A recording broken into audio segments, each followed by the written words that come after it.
अनीता पांडे, शासकीय high school police line Shahdol, माध्यमिक शिक्षक, सामाजिक विज्ञान, कक्षा 9वीं, राजनीति शास्त्र, अध्याय 1 लोकतंत्र क्या और क्यों के महत्वपूर्ण प्रश्नोत्तर के बारे में अध्ययन करेंगे। तो आइए जानते हैं महत्वपूर्ण प्रश्नोत्तर। पहला है हमारा, कोई एक अलोकतांत्रिक कार्य लिखिए। तो इसका उत्तर है चुनाव आयोग का स्वतंत्र न होना। यह है एक अलोकतांत्रिक कार्य। अगला, उस नेता का नाम बताइए जिसने जर्मनी में तानाशाही सरकार की स्थापना की। तो उस नेता का नाम है हिटलर।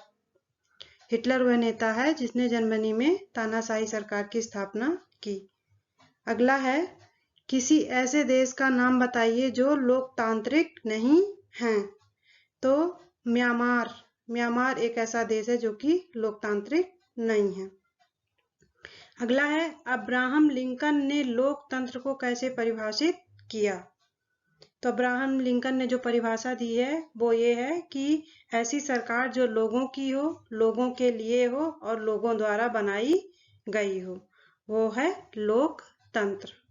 अगला, किसने अक्टूबर 1999 में पाकिस्तान में सैनिक तख्तापलट की अगुवाई की।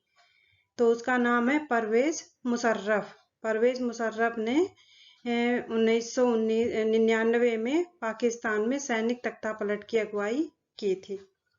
अगला है, लोकतंत्र में अंतिम निर्णय लेने की शक्ति किसके पास होनी चाहिए।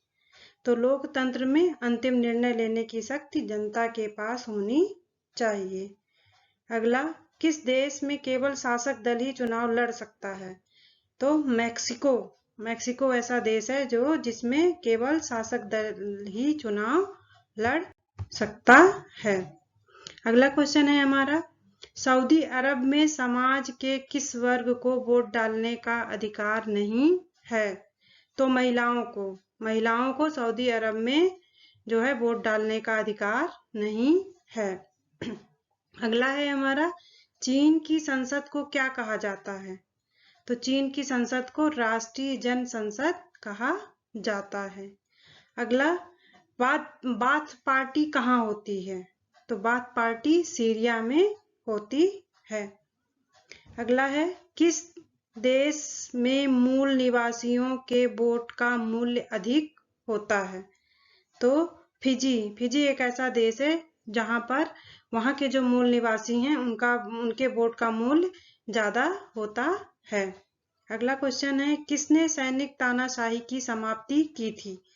तो चिले ने सैनिक तानाशाही की समाप्ति की थी। अगला, डेमोक्रेसी शब्द किससे बना है। तो डेमोक्रेसी यूनानी शब्द डेमोक्रेसिया से बना है। तो डेमोक्रेसिया का अर्थ क्या होता है। यानी यूनान में डेमोस का अर्थ है लोग और क्रेसिया का अर्थ होता है शासन। यानी डेमोक्रेसिया का अर्थ है लोगों का शासन। अगला, लोकतंत्र को परिभाषित करिए। तो लोकतंत्र शासन का वह रूप है जिसमें शासकों का चुनाव जनता करती है।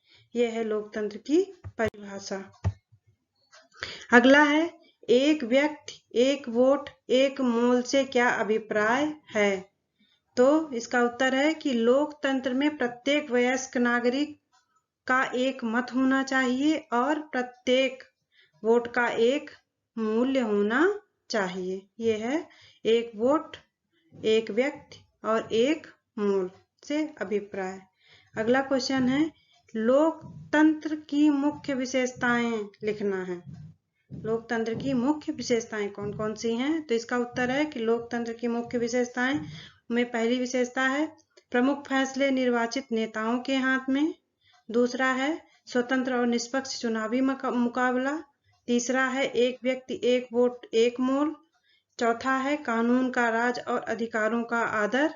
और पांचवा है शासन में भागीदारी का सबको समान अवसर। तो ये है लोकतंत्र की मुख्य विशेषताएं। अगला है, लोकतांत्रिक सरकार की मुख्य विशेषताएं लिखिए। यानी लोकतंत्र की विशेषताएं और फिर अब है लोकतांत्रिक सरकार की विशेषताएं। तो इसकी मुख्य विशेषताएं हैं।